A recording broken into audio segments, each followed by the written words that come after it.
I'm Dr. Geeta Rani Arora, and I'm working with Jain Pharmaceuticals as a research and development head for about past 8 years now. And I have been practicing homeopathy for 10 years. I've started in Pune, Bharati Vidyapeeth.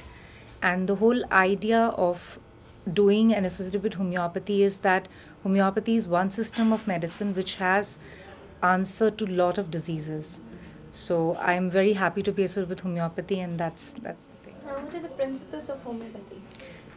Homeopathy is one science which is based on principles. It has 7 principles, and one of the main principles of homeopathy is similia similibus curenta, which it is a German word, and which means that the Hahnemann, who was the founder of homeopathy, he was basically an allopathic doctor. He was basically a researcher, a chemist. He found when he was working on various medicines that it is a substance which has the capability to produce a similar kind of a disease picture in a body will only cure the disease.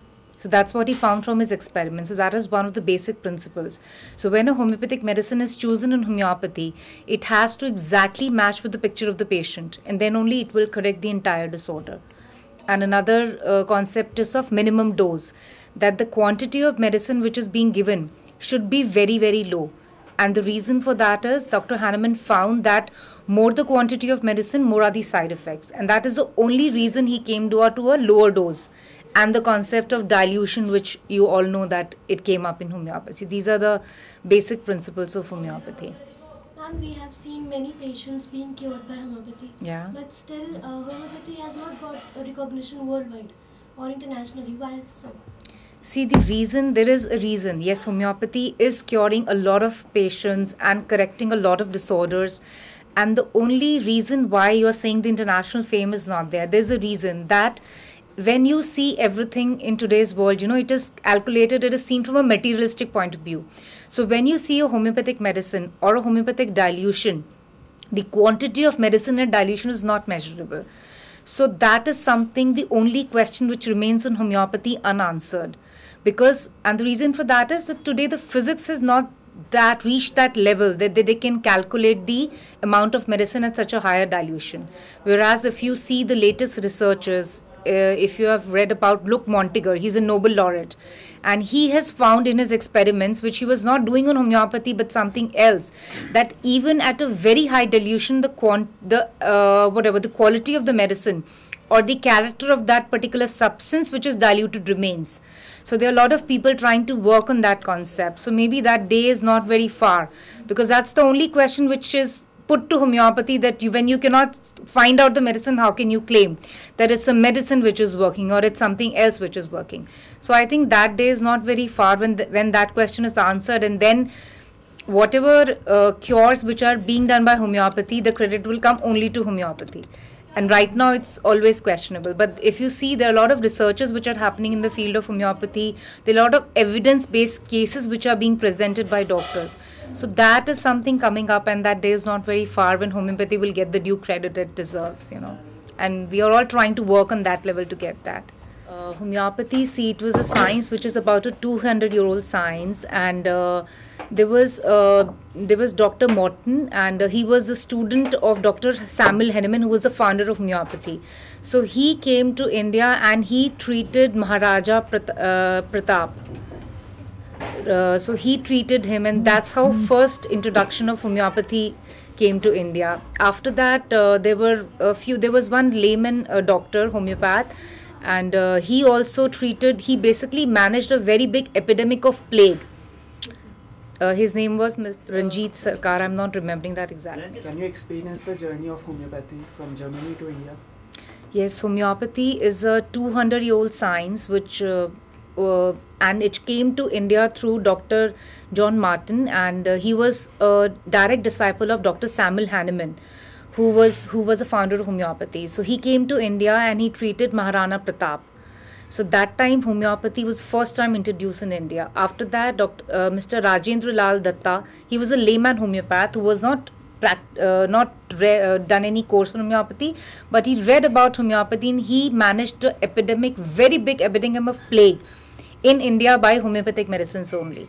So after this step, There were two, Dr. Mahendralal Sarkar and Dr. P.C. Majumdar. They were all very good allopathic practitioners. They got so inspired that they started studying homeopathy. And that's how, when these people started, they are known as one of the biggest homeopaths of our, those olden times.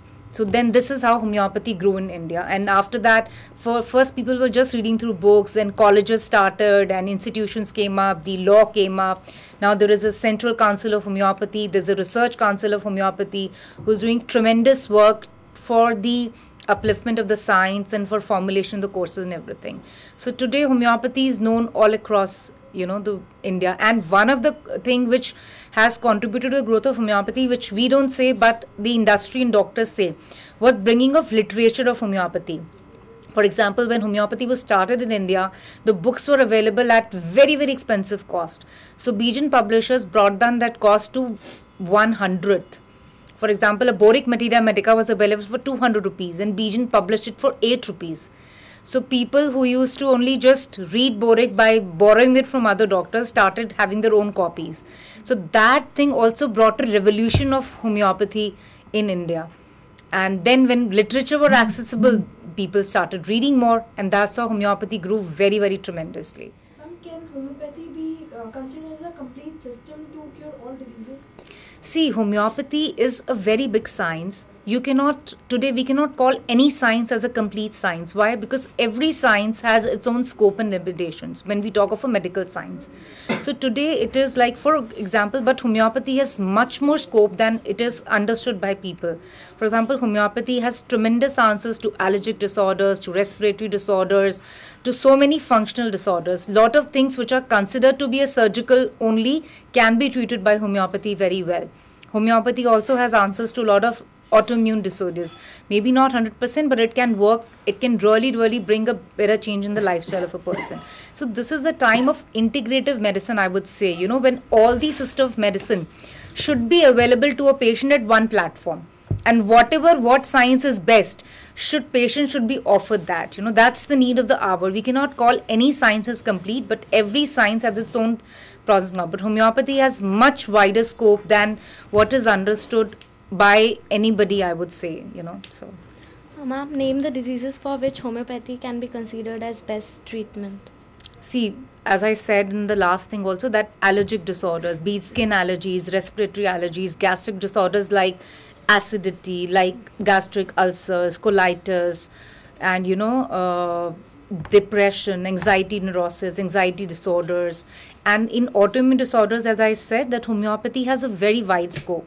It cannot be 100% corrected, yes, but you can really, really bring the living standard of a person to betterment to a 70 to 80% with homeopathic medicines and without any adverse effects. So that's the benefit which homeopathy can give. And for for children, for all the common ailments, and for diseases as I talked about, autoimmune disorders like rheumatoid arthritis, diabetes, there also homeopathy has a very wide scope. So the scope is very, very wide. But yes, when it comes to limitation, we also have limitations. For example, you talk about piles. Grade 1, grade 2 can be treated very well by homeopathy, which otherwise considered surgical. Grade 3 has to be treated surgically. If it comes to hernia, it has to be treated surgically. If it's a fracture, it has to be treated surgically. So what is required is to understand the scope and limitation. But homeopathy has a very wide scope, as we just talked about. Can we practice homeopathy by learning through books?